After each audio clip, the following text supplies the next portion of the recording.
ছোট ছোট শখ পূরণ করতে আমার স্বামী তো আমাকে খুবই সাহায্য করে। ও না থাকলে হয়তো এই শখগুলো পূরণ করতে পারতাম না।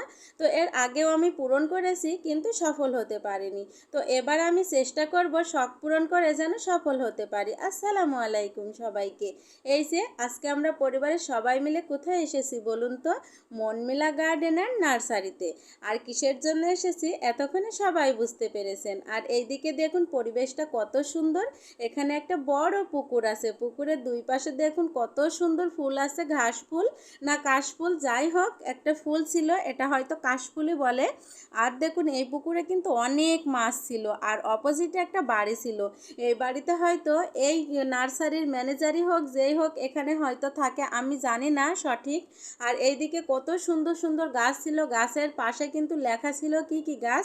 আর এই যে ছায়ায় আমাদের গাড়িটা রাখা হয়েছে, কারণ বাইরে প্রচণ্ড রোদ ছিল। আর আমরা এসেছি বেলা 11টার সময়। তো এই 11টার সময় এত রোদে তাও কিন্তু নিজের এত শখ, সেই শখটা পূরণ করতে চলে এসেছি।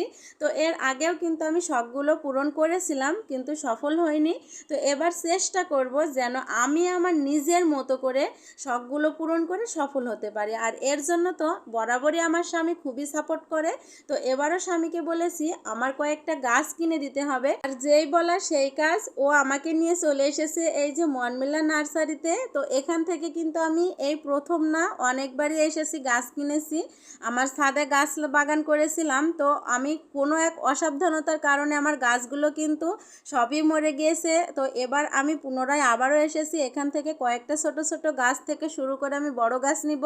তো এখন যেহেতু আমি প্রথম পর্যায়ে ছাদ বাগানটা আবার নতুন করে শুরু করতে যাচ্ছি, এই কারণে কিন্তু আমি ছোট ছোট গাছগুলোই কিনবো। যাই হোক এইদিকে দেখুন কত সুন্দর আম ঝুলে ঝুলে আছে। এই যে টবের মধ্যে কিন্তু এই আম গাছটা বসানো ছিল। আমার মেয়েরা তো খুব খুশি এই আমগুলো দেখে, তারা হাত দিচ্ছে আর কত আনন্দ করছে। আর এই যে অপোজিটে সেই পুকুরটাই, পুকুরে কিন্তু অনেক বড় বড় মাছ ছিল। আর এটা কি ফল আমি জানি না। তো এই গাছটাও অনেক সুন্দর লাগছিল, আমি সব ধরে ধরে দেখতেছিলাম। আর এইটাই যে বাতাবি লেবু, সব কিন্তু টবে ছিল। তো জানি না আমি এইভাবে তৈরি করতে পারবো কিনা। তো আমার কিন্তু বরাবরই খুবই শখ যে আমার একটা মনের মতো ছাদ বাগান তৈরি করব আমি। তো পারবো কিনা জানি না, সবাই কিন্তু আমার জন্য দোয়া করবেন আমি যেন ছোট থেকে বড় হতে পারি, কারণ এক ধাপে তো কেউ বড় হতে পারে না।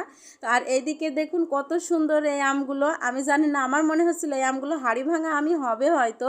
যাই হোক এইদিকে এই যে আমরা চলে যাচ্ছি এবার গাছ কিনতে, মানে গাছ দেখতে আর কি। আর এইদিকে এই যে সব চারাগুলো এই সাইডে রাখা ছিল, তো কয়েকটা চারা কিনবো আমরা এখান থেকে। তো পছন্দ হলেই নিয়ে যাব। তো এই ভাইটাকে বলেছিলাম ভালো ভালো চারা দেখাতে, উনি দেখাচ্ছিল। আর এইদিকে দেখুন কত সুন্দর এতটুকু চারায় আমড়া ধরে আছে। তো আমার খুব শখ যে একটা আমড়া গাছও থাকবে আমার ছাদে।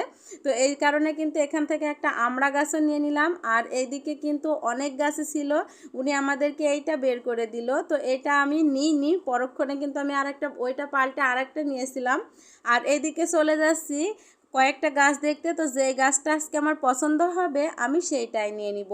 আর আমার ছাদে কিন্তু মাটিগুলো সব রেডি করাই আছে, অনেকগুলো মানে বেশি টব নেই, তবে যেই কয়টা টব ফাঁকা আছে আমি সেই কয়টা গাছই এখান থেকে আজকে নিয়ে যাব।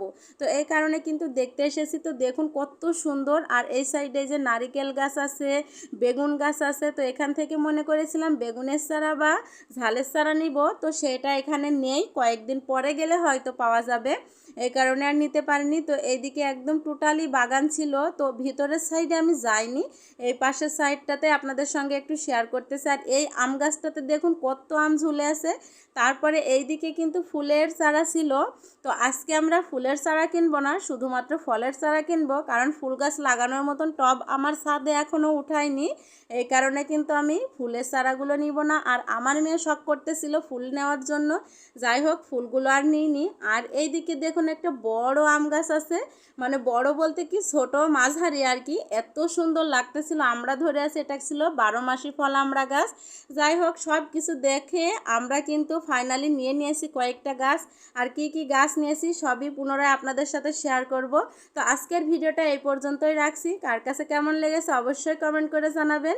আবারও দেখা হবে পরবর্তী কোনো ভিডিওতে, সেই পর্যন্ত সুস্থ থাকুন, আল্লাহ হাফেজ।